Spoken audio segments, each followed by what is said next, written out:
So we're in Vienna, Austria, at the Gardens of the Royal Palace. And Vienna's history is actually very similar to that of Budapest. It was first settled by the Celts back in 500 BC, and then in 15 BC it became a Roman frontier colony to help protect Rome against the Germanic tribes of the north. Now, Vienna's history really takes off in the Middle Ages and afterwards, when it was used as a capital city for many empires.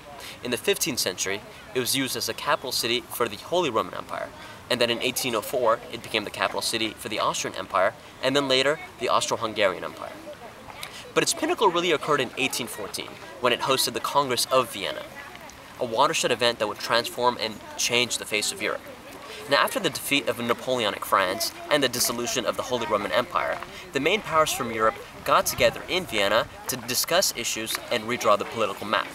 Some of the main participants were the United Kingdom, led by the legendary Duke of Wellington, Arthur Wellesley, Prussia, the largest and most powerful Germanic state, as well as Austria, Russia, and France.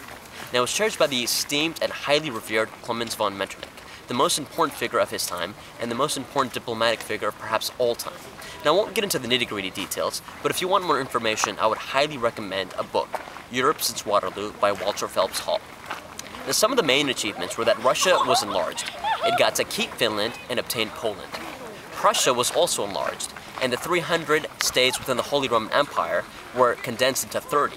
And it was actually later on, under Prussia's leadership, that the modern German state was forged by Otto von Bismarck, another great time of history. Now, Belgium and the Netherlands were united as a constitutional monarchy under our old friend, the House of Orange, as king. And there were many other changes that occurred. Now, while all these changes didn't resolve all the issues, it did help maintain the balance of power and preserve peace in Europe for nearly 100 years, until the start of World War I in 1914. And it was actually 100 years directly after the Congress of Vienna in 1814 that the peace was broken.